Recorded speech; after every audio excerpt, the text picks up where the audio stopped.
With the internet making it easier to share data than ever before, it doesn't take long for the entirety of a video game secret to be discovered once it's been released. That being said, there was a time before everyone had access to the internet when game secrets were only found in gaming magazines or spread as rumors across the playground. Unless players went hunting for hours themselves, there was a chance that they missed some amazing content from their favorite games, which was sadly the case for me as well, so let's get into it. I'm Ewan, this is WhatCulture Gaming, and here are 10 huge video game secrets you'll hate yourself for missing. Number 10. You can play as the Duck Hunt. Originally releasing in Japan and in arcades before arriving on the NES in North America in 1985, and a further 2 years before it released in Europe, Duck Hunt is a light gun game in which players shoot ducks from the sky using the NES Zapper peripheral. For decades, many who played this game believed that this was all there was to the entire experience. However, there's a massive game-changing secret that added a whole new twist to this arcade shooter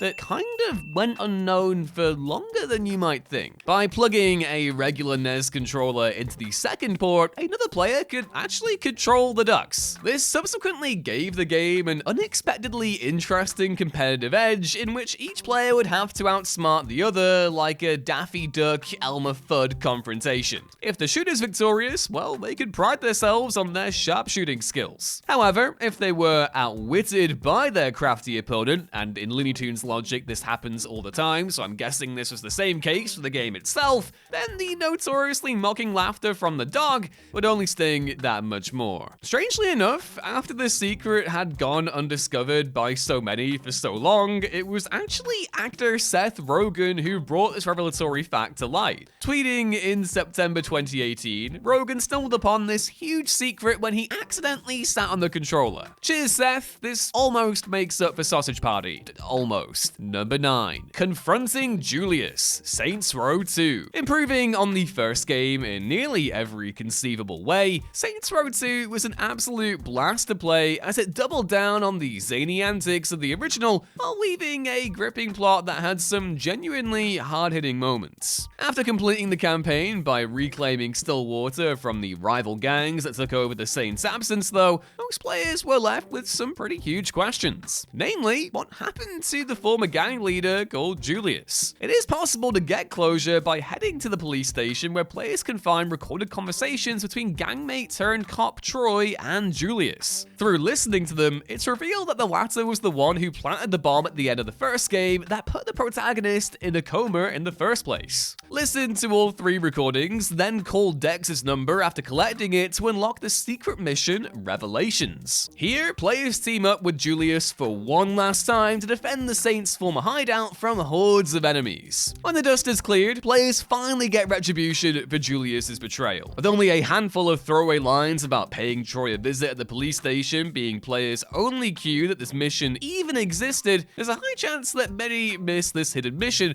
when they first played it in 2009. Number 8. Snake's Nightmare, Metal Gear Solid 3, Snake Eater. Celebrated video game auteur Hideo Kojima is no stranger to including weird secrets in his games. Whether it's adding himself as a gooey monster to jump scare players in Death Stranding, or slipping in a cryptic Silent Hill Easter egg in the teaser for upcoming horror game OD, Kojima fans can always expect to find some peculiar surprises within his games. Nowhere is the developer's proclivity for the bizarre best seen than in his Metal Gear franchise. In addition to chicken hats, fast travel cardboard boxes, and spooky photographs, players could also access a secret playable nightmare section in Metal Gear Solid 3 Snake Eater. To play this secret level, players need to save their game as soon as Snake is thrown into a cell after he's tortured by Colonel Volgin. Doing so will cause Paramedic to tell Snake a scary story about Dracula, which Snake is naturally displeased to hear because I guess he isn't a fan of gothic fiction, whereas I can't get enough of that stuff. Gimme creepy vampires, I love it. Upon exiting and reloading the save, players will find themselves in Snake's Nightmare, a hack and slash minigame in which they fight hordes of monstrous enemies until the game is over. This minigame was intended to be turned into its own title called Guy Savage. However, after the project was cancelled, the section was removed from all future releases of Snake Eater. Boo, man, Guy Savage is a great title. I mean, you gotta use that somewhere. somewhere. Number 7. Underground Duck Racing, Shenmue 2. There's no shortage of activities for players to do in Shenmue 2 whenever they aren't searching for whoever killed protagonist Ryo's father. In addition to arm wrestling, street fighting, and darts, the streets of Hong Kong have one incredibly well-hidden game mode that most players will have completely missed. And that mode is Underground Duck Racing.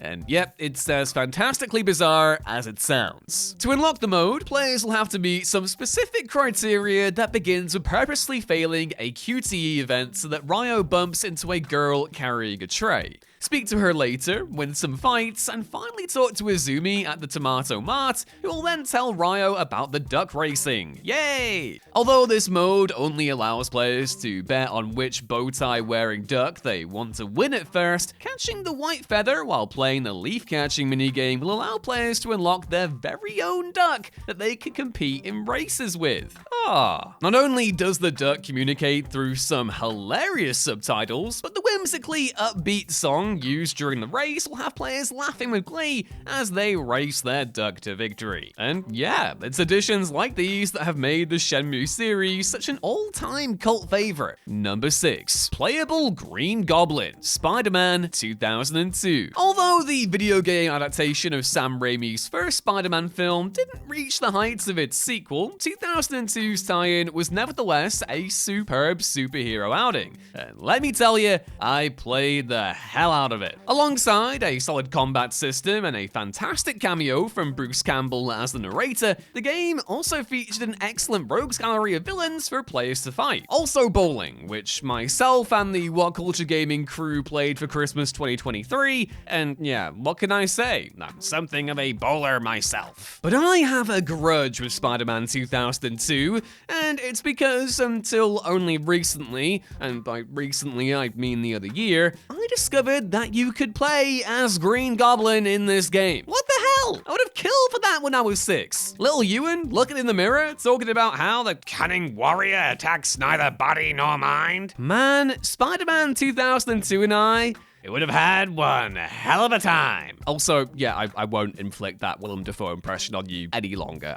I see Green Goblin and it just takes over me, okay? Anyway, more than just an alternate costume, playing as the Green Goblin gave players access to their iconic glider from the film and comics. While swinging around New York as everyone's favorite wall crawler is always a joy, flying through the city's skyscrapers was arguably even cooler. To experience this phenomenal new way to play the game, players had to complete the game on the tougher hero difficulty, which would unlock the costume in the secret store. Select the costume and start a new game without resetting bonus points, and players will load in as the Goblin and get their own mini story with Harry Osborn. Also accessible through using cheats to unlock all levels to skip straight to the end, Spider-Man fans will be kicking themselves for not knowing about the secret all the way back in 2002. And speaking of, stupid. Number 5. The Sarcastic Announcer, Wave Race Blue Storm. Released for the GameCube in 2001, Wave Racer Blue Storm was a lighthearted racing game in which players would race jet skis throughout a series of scenic locations, performing jumps and pulling off some tricks along the way while you bother the local aquatic wildlife. There was even a weather system that would affect the difficulty of the various courses. Part of the game's laid-back charm stemmed from the friendly announcers, who would comment on how players were doing throughout the race. Each of the playable characters had their own equally pleasant announcer, but there was a secret one that players could unlock by following some steps that were so unintuitive that it took 9 years after the game's release for them to actually be found. By entering the game's audio menu, tweaking a waveform, and then entering a version of the famous Konami code, players would be granted access to the extra announcer. The opposite of the encouraging voices that players were accustomed to, this announcer was incredibly sarcastic and merciless in their cruelty. They'd constantly undermine and mock players during the race by throwing out insults in the most unimpressed tone imaginable. While players' self-esteem might take a hit, this was a fun addition to a pretty underrated title. Finally, a game that lets you play the YouTube comments section. I'm just joking, I love you guys, you're great. Number 4, Line Mode, GoldenEye 007. Anyone who played GoldenEye 007 on the Nintendo 64 will undoubtedly have fond nostalgic memories of playing through iconic moments from the titular film, alongside competing with friends in its exquisite multiplayer modes. Players could also have even more fun by using one of the game's 23 unlockable cheats to give everyone giant heads or allow them to play as a comically small James Bond. However, there was another secret cheat code hidden within the game that was removed by developers Rare before its release. This secret 24th cheat was Line Mode, and it was only discovered by fans using code-altering software after the game's release. Unlike the other cheats, which could be unlocked by completing certain levels within a specific time, players could only access this secret mode by inputting a specific combination of button presses at any point during single player that were far too complicated to stumble upon by sheer accident. Like its name suggests, entering this code correctly will transform the game into something that's best described as a rough sketch come to life. With the secret sheet also usable in the recent Switch release of the game, players don't even need to own an N64 to see what they missed all the way back in '97. Number 3, Fighting Reptile, Mortal Kombat. The original Mortal Kombat was influential for several reasons. Not only did it help define an entire genre and establish one of the best-known video game franchises of all time, but it was also one of the games responsible for establishing the ESRB in the United States, thanks to the series' deliciously gruesome violence. One thing that players may not have known about the classic game, though, was that it was possible to actually fight Reptile. I mean, Mortal Kombat fans today will probably know that one, but if you were just a little guy back in '92, like a tiny Scott Tailford, then hey, maybe you missed the chance to become the scaly boy himself. The first secret character to actually appear in a fighting game, Reptile is an amalgamation of Scorpio and Sub-Zero in terms of looks and moveset. They'll occasionally appear before fights to challenge players to a duel and offer some clues about how to fight them. Starting this battle, though, requires that players meet an incredibly specific set of requirements that are pretty difficult to pull off. Firstly, players must be fighting on the pit stage in single player. When a silhouette is spotted on the moon, they must then achieve a double flawless victory without blocking before finally winning the match with the chosen character's fatality. Meet these conditions, and Reptile will appear, beginning one of the hardest fights in the entire game. Although players couldn't actually play as Reptile in the original, it was nevertheless cool to be able to fight them. Number 2, two-player mode, Super Punch-Out. From Mario Kart to Double Dragon, there were no shortage of excellent two-player games released on Nintendo consoles. One famous Nintendo game from the SNES era that didn't appear to have a multiplayer mode, though, was 1994 boxing game Super Punch-Out. With no obvious option to allow for two players to duke it out in the ring together, the reasonable conclusion to make was that the game was strictly a single-player affair. This was what the gaming community was led to believe for almost 3 whole decades, until one user discovered 2 secret cheat codes that, when used together, would allow a second player to join the fight. Holding Y and R while on the title screen using a second controller and pressing A or star on the first controller unlocks a screen where an opponent can be chosen from all the game's fighters. After selecting a character, hold B and Y on the second controller and press A or star on the first controller to enable a second player to take control of that chosen character. Even better, this code also works on the SNES app on the Switch and the version included on the SNES mini console too, so go ahead, knock yourself out. Well, don't do that literally, but in the game, hey, there's plenty of that. And number 1, What If Mode, Spider-Man 2000. The second Spider-Man game to feature on this list, 2000 Spider-Man is a frequently underappreciated gem from the PS1 era that doesn't get as much attention today as it probably deserves. Like, you love sassy Venom in the Tom Hardy movies? Well, wait until you get a load of this guy. He's a pure rascal, and I love him. Featuring an assortment of iconic villains to fight, alongside cameos from other Marvel heroes, wall crawling and web mechanics that added an extra layer to combat, and containing narration from the late Stan Lee himself, there was plenty to adore about Neversoft's title. And much like the Marvel comics of the same name, the What If mode in Neversoft's Spider-Man offers an alternative take on the game's events. Although the main plot plays out in much the same same fashion, everything is taken a little less seriously this time around. With self-aware dialogue from characters, references to aliens and Raiders of the Lost Ark,